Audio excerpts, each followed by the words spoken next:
Wala siyang pakialam na pinagpipistahan ng mga mata ng mga kalalakihan ang aurat ng kaniyang asawa. Pinagpipistahan ng mga mata ng mga kalalakihan sa social media ang aurat, palamuti, kagandahan ng kaniyang asawa. Proud pa siya na pinagpipistahan ng mga kalalakihan ang kaniyang asawa sa social media. Baka isa pa siya sa mga sharer, nagsishare, naglalike sa mga pinopost ng kaniyang asawa. Baka isa pa siya sa nagchichil sa kaniyang asawa, aking asawa. Huwag mong pakinggan yung mga ustad na yan, inggit lang yan. Naiinggit sila kasi sumisikat ka. Dumadami ang follower mo, huwag makinig sa kanila. Allahu Akbar. Napakalaking dayus. Bismillah, alhamdulillahi rabbil alamin. Wassalatu wassalamu ala rasulillahi amma ba'd. Ang dayus ay isang terminong ginagamit sa Islam para sa lalaking walang ghera, walang marangal na selos bilang pagprotekta sa dangal ng kaniyang pamilya. Hinahayaan niya ang kaniyang asawa, ina, anak o kapatid na babae na gumawa ng di kaaya-aya, lalo na ang kahalayan. Nakakalungkot mga kapatid sa Islam na makita ang patuloy na paglabag ng mga kababaihan. Pasintabi na po, kasi dito alhamdulillah, karamihan sa nakikinig ay mga kababaihan. Alhamdulillah, jazakunallahu khaira. Naway patatagin kayo ni Allah subhanahu wa ta'ala. Tabiya at pasintabi na lamang po, pero hindi po natin may tatanggi. Napakaraming mga kababaihan ang naliligaw ng landas.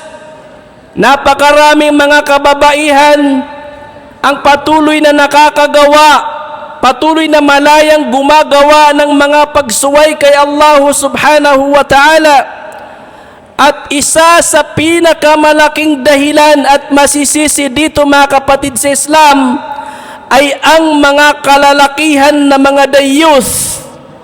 Ang mga kalalakihan na walang marangal na paninibugho bilang pagprotekta sa dangal ng mga babaeng kaniyang pinapangalagaan o kaya nasasakupan. Paglantad ng mga kababaihan sa kanilang mga kagandahan sa social media, sa kanilang mga palamuti sa social media, kung saan ito'y nakakapagdulot ng fitna sa mga kalalakihan. At isa sa pinakamalaking kadahilanan nito ay dahil sa ang kanilang ama ay dayus, ang kanilang kapatid na lalaki ay dayus, ang kanilang mga asawa ay dayus. Walang pakialam. Da maratabat yan kay karuman yan. Da maratabat yan kay watayan. Da maratabat yan kay babay niyan. Da maratabat yan.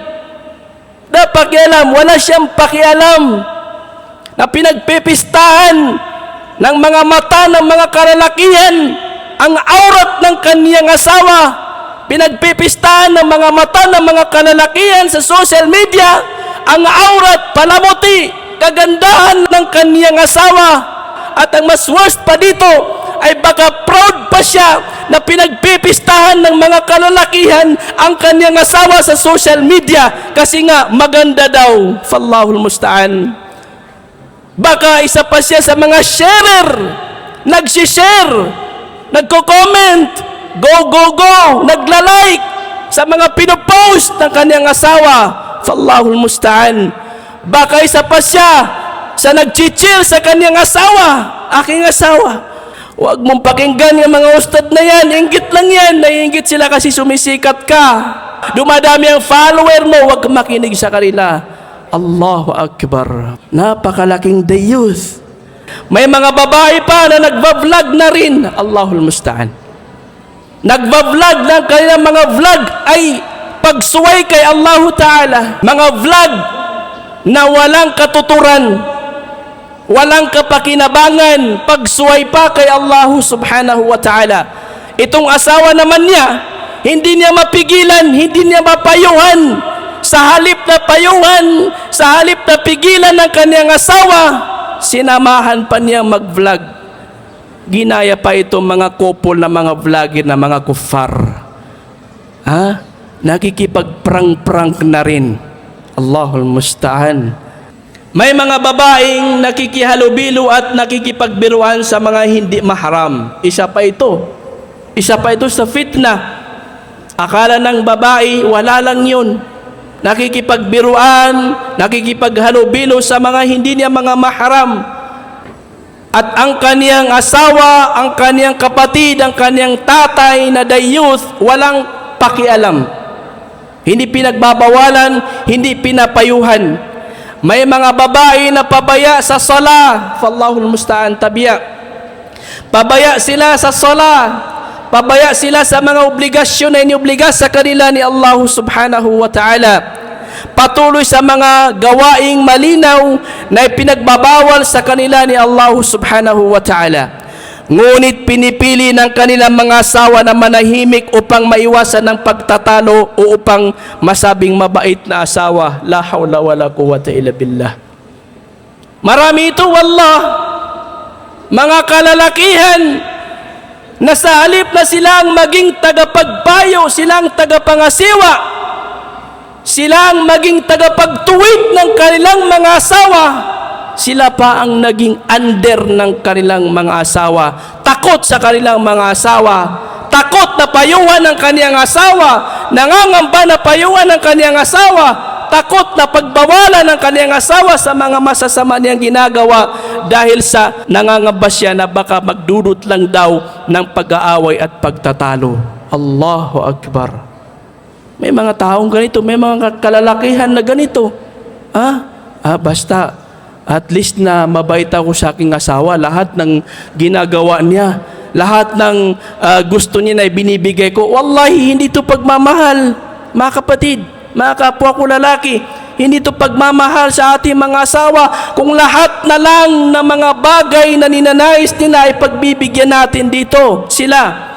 Kahit sa mga bagay na ipinagbabawal ni Allah subhanahu wa ta'ala ay pagbibigyan natin dito ang ating mga asawa. Wallahi, hindi ito pagmamahal.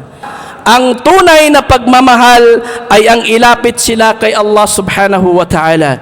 Iligtas sila sa kaparusahan ni Allah subhanahu wa ta'ala sa pamamagitan ng pagpapayo natin sa kanila.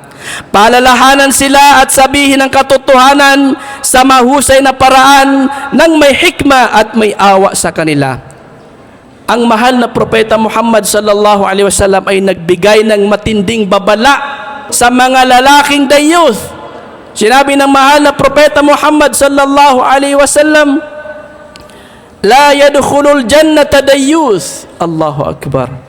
Napakabigat na babala mula sa propeta Muhammad sallallahu alaihi wasallam na kung saan kanyang sinabi na hindi makakapasok sa paraiso ang dayuth, lalaking walang pakialam, walang selos, walang paninibugho sa mga babaeng kanyang nasasakupan.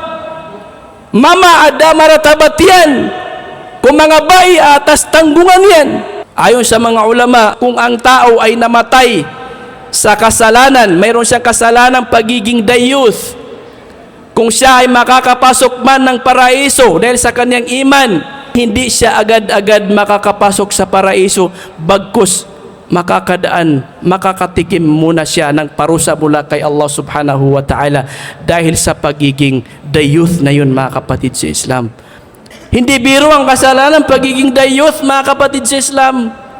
Payo ko sa aking mga kapwa kalalakihan, magpakalalaki po tayo sa paraan ng Islam, hindi sa pamamagitan ng puro sigaw lamang, hindi sa pamamagitan ng pananakit, hindi sa pamamagitan ng pagmamataas, kundi sa pamamagitan ng pananagutan, awa at matatag na pamumuno sa ating pamilya tungo sa pagsunod kay Allah subhanahu wa ta'ala.